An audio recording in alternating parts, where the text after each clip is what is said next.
La exposición Francis Bacon es un proyecto que ha hecho el Museo del Prado en colaboración con la Tate Gallery de Londres y el Metropolitan Museum de Nueva York.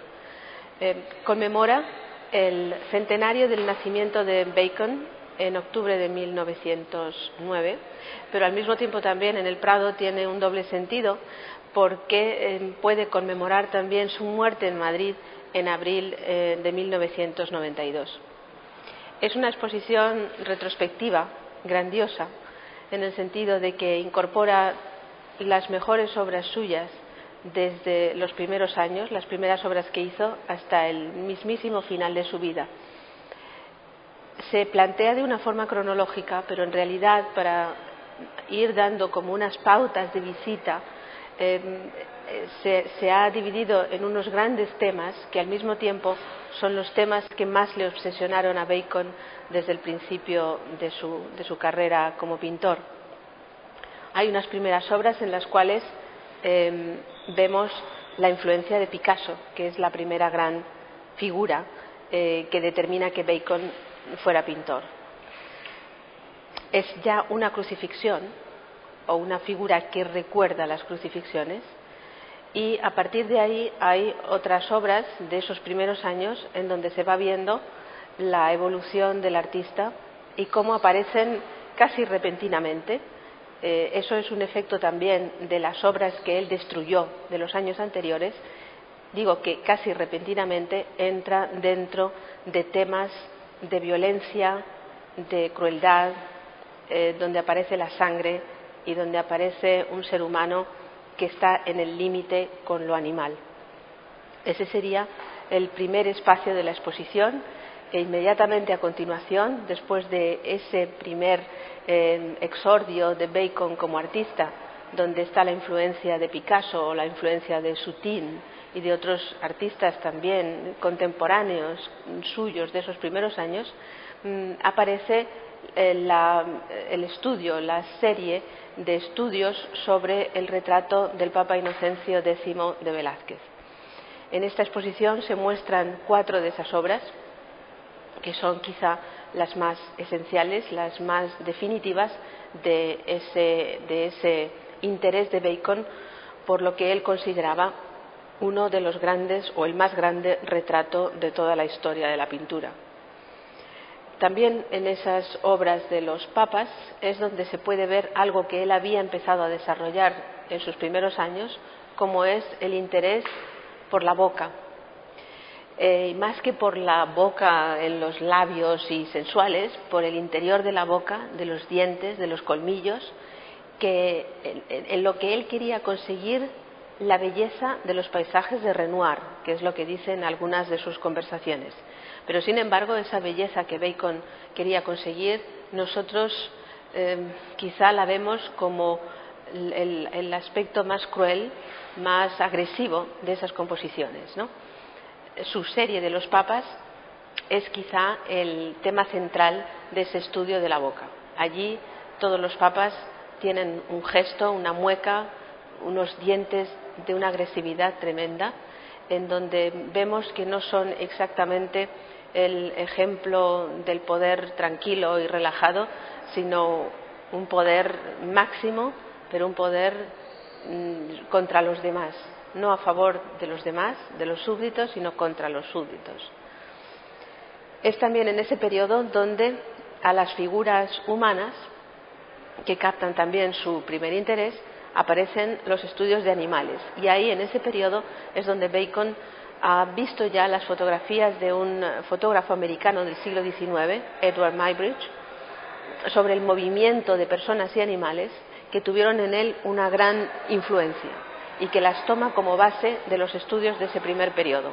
Hay, pues, estudios de animales, son los perros, con los que él comienza, que se mezclan también con los estudios de grandes simios, vamos a decir, porque no está muy determinada la raza, ¿no? Son orangutanes, chimpancés, babuinos, en realidad, que presenta de una forma muy similar a como aparecen también en ese mismo periodo los hombres vestidos de azul, que son personajes de una gran formalidad, con el traje azul, la corbata, el pelo cortado perfectamente, detrás de sus mesas de despacho, pero encerrados también dentro de los mismos espacios en que aparece encerrado el Papa.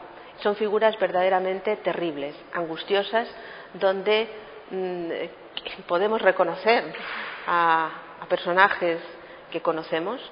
Es un estudio sobre el poder también, sobre la riqueza, sobre los aspectos quizá más profundamente trágicos del ser humano.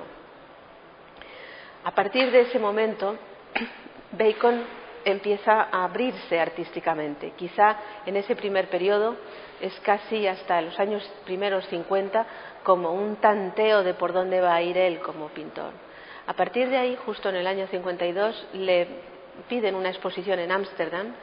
La tiene que preparar con muy poco tiempo, no sabe qué es lo que va a hacer, pero de repente se siente de nuevo obsesionado por otra obra de arte. Es el autorretrato de Van Gogh en un paisaje, Camino de Rouen. Y esa obra destruida además durante la guerra, que él conoce solamente por ilustraciones, le sirve de pie para empezar una serie de composiciones para esa exposición encargada, en la cual reelabora, reinterpreta los paisajes de Van Gogh y de Van Gogh mismo. Es como el camino del artista, ¿no? Y en ese momento empieza un colorido absolutamente magistral. Es capaz en ese momento de introducir algo que hasta estos años ha sido una pintura sombría, monocroma, pero en el sentido sombrío, azules oscuros, grises, negros, blancos, pero nada más. Pero a partir de su estudio de Van Gogh aparece el color fuerte y violento, los rojos, los amarillos, los verdes, los azules, es decir, es capaz ya de incorporar un colorido nuevo que además lo da sobre el lienzo de una forma agresiva también, pero agresiva controlada en el mismo sentido de Van Gogh, pero moderno, es decir, trazos mucho más grandes, pinturas ya de un gran formato, que es una novedad que él va a conseguir en esos años 50, y en donde, por ejemplo, hay una cosa interesante que es la sombra pegada al cuerpo, que es casi como algo que sigue. Sabemos que la sombra no sigue, pero ahí en esas composiciones la sombra del ser humano tiene una fuerza como la materia misma, ¿no? Y eso es algo que él ha visto en Van Gogh, pero que también lo podemos ver nosotros en Velázquez, ¿no? En alguno de los grandes retratos de Velázquez, como el retrato de Pablo de Valladolid, donde la sombra continúa sin solución de continuidad con el cuerpo vivo y real, lleno de materia, ¿no? Al periodo, digamos, de influencia de Van Gogh, que es un periodo también de crisis, y con ese título se expone aquí en el Prado, da paso en la exposición las dos grandes obras que él realiza con el tema de la crucifixión. Son del año 1962-1963, y ahí ya Bacon es un artista conocido. Anteriormente realmente destella cuando hace la serie de los papas, porque es un choque, una novedad, pero sigue siendo todavía un pintor de unos círculos de vanguardia, pero no es todavía alguien que haya saltado, digamos, al conocimiento público. Pero ya con las crucifixiones, y que en el año 62 Bacon es un artista reconocido. Ha hecho ya exposiciones importantes, en solitario también, y estas dos escenas de la crucifixión son el principio de otra forma de pintar suya. Aparecen los trípticos además de gran formato. Para él el tríptico es una forma de pintar que la utiliza para evitar que a la composición le demos un sentido coherente y unitario. Él eso no lo quiere. Quiere dividir la composición para que no seamos capaces de darle a todo un sentido. Porque él quiere pintar desde el subconsciente, como un surrealista, aunque no sea un surrealista, pero quiere pintar expresando algo que está dentro y que a nosotros no nos llegue de una forma intelectual, sino de una forma, como él dice, directamente al sistema nervioso, que nos impacte primero en el sistema nervioso y después lo intelectualicemos si queremos. Esos dos grandes trípticos con el tema de la crucifixión, que es un tema religioso que él no interpreta de una forma religiosa, sino que utiliza la violencia que existe en la crucifixión, la sangre, el cuerpo desnudo, los sayones clavando las lanzas en el cuerpo del Cristo. Eso es lo que a él le interesa, porque él dice, esto que hay aquí es lo que generalmente hacen los seres humanos unos contra otros, ¿no? La crueldad, las matanzas, la guerra, etcétera, ¿no? Ahí ya, en los años 60, Bacon empieza a ser casi un clásico, ¿no? O sea, vemos de nuevo renovados los grandes trípticos, figuras monumentales, el colorido fantástico, siempre diverso, con una técnica verdaderamente impresionante. Eso también es algo que hay que subrayar en Bacon, porque es uno de los grandes pintores del siglo XX, también y precisamente por su empleo de la técnica de la pintura al óleo. Como todo el mundo sabe, la pintura al óleo es la más difícil de conseguir y de dominar, porque el óleo es un material imposible casi de dominar. Hay que ser verdaderamente un gran maestro para conseguir lo que uno quiere. Y en ese momento, en ese periodo ya de los años 60, Bacon realmente domina la técnica al óleo. Ha mirado en los grandes maestros, ha mirado en Velázquez, pero también en el Greco, en Goya, en Rubens, en Rembrandt, que le apasiona también como pinta Rembrandt, y eso se trasluce en un conocimiento profundo de lo que son los recursos pictóricos de la técnica del óleo, para él revelar lo que quiere.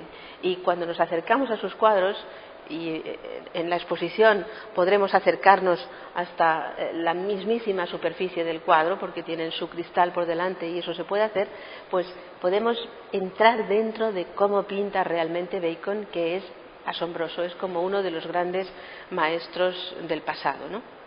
En ese periodo también de dominio absoluto de la técnica, él no se conforma con eso y empieza a hacer algunos experimentos, como son arrojar pintura sobre el cuadro donde sea, para conseguir que esa perfección suya quede rota por un elemento aleatorio. En estos años 60, Bacon es un maestro de la técnica, pero también un maestro del color. Ese colorido que empieza a principios de los años 60 se extiende y es capaz de utilizar todas las tonalidades que puede conseguir un artista. Favorece en este periodo unos fondos uniformes con un colorido fuerte o claro, pero un colorido unitario, ¿no? Contra el cual se desarrollan sus escenas, por llamarlo de alguna forma, o sus figuras singulares, que es lo que a él más le interesa. También en estos años 70 aparece, ya desde los 60, pero en los 70 se ve mucho mejor, aparece algo que ya es conocido de todos los que han trabajado sobre Bacon, que es su uso de la fotografía o de los fotogramas de películas como motivo de su inspiración. Para él es muy importante el mundo de la fotografía, aunque no es lo único que utiliza, porque el mundo de sus fuentes es importantísimo, desde grandes obras de arte como los frescos de Miguel Ángel en la Capilla Sixtina, o Velázquez, o Goya, o Picasso, hasta un mundo de usar y tirar, es decir, el mundo de las ilustraciones de periódicos en blanco y negro, de revistas de cualquier tipo. Todo eso él es capaz de unirlo en su cabeza y de fundirlo en composiciones que son completamente nuevas, ¿no? Que son únicas, que son imágenes de nuestro siglo XX producidas por él y que se convierten como en sellos de un periodo histórico concreto que ha sido esa segunda mitad del siglo XX donde le tocó vivir, ¿no? En la exposición hay un apartado grande que se llama Archivo, en donde hay 3 grupos de obras. Unas son este tipo de fotografías o de fotogramas de películas o libros que él utilizó, revistas, periódicos. Otra parte que son las fotos que él hizo hacer de sus amigos para después utilizarlas en sus retratos. Y otra parte importante y muy novedosa, que son los dibujos, porque él los dibujos los ocultó casi con la misma fuerza con la que los había ocultado Miguel Ángel en su momento, incluso destruidos. Y se pensaba que Bacon no había dibujado nunca, pero aparecieron unos lotes de dibujos hace años en los cuales todo eran dibujos que enfrentaron a los críticos, no sabían si eran o no eran de él, hasta que ya está perfectamente aceptado que verdaderamente son obras de su mano, y son dibujos interesantísimos donde vemos ideas para sus composiciones. De esa sala se puede pasar a la sala de los retratos, que es otro de los grandes logros de Bacon. Para él, el retrato es el gran género por excelencia del siglo XX. Él piensa que han terminado el resto de los géneros, o sea, han terminado la pintura religiosa, o si hay pintura religiosa ya no tiene la misma dimensión universal que tenía la pintura religiosa anteriormente. La pintura política, hay poquísimos ejemplos que se puedan mantener también a un nivel de atractivo, mientras que el retrato es el retrato del héroe moderno. El amigo se convierte en el antiguo héroe, David vencedor de Goliat, que anteriormente era el género por excelencia, mientras que ahora el género es el retrato, y el retrato de sus amigos. Él dice que no se atreve a pintar a personas a las que no conoce, y que sus temas, sus modelos, sus héroes son sus amigos. Y por eso la mayor parte de los retratos de Bacon, aunque hay algunos, digamos, por encargo, son retratos de sus amigos. Él considera también que el daño que les va a infligir retratándoles y llegando hasta la profundidad de su personalidad o de su alma, solamente lo puede hacer con sus amigos, que le van a perdonar todo.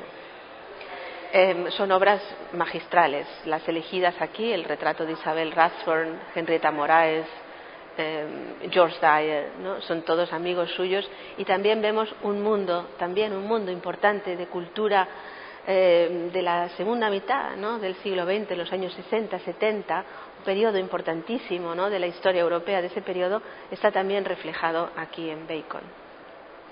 Por último, vamos a las tres grandes secciones del final de la exposición, que son épica, porque hay un momento también, que son los años 70, a partir de los 70, en los cuales a Bacon le interesa la poesía. Siempre le ha interesado.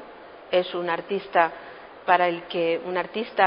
visual para el que la poesía le produce imágenes en su cabeza, imágenes que quiere representar.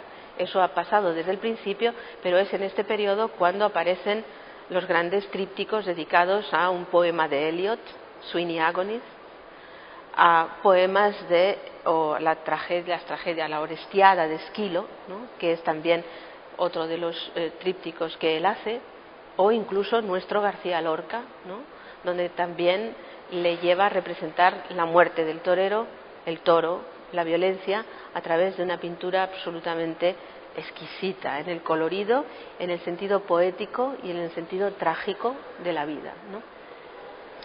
En esta zona última, Bacon tiene una tremenda crisis vital.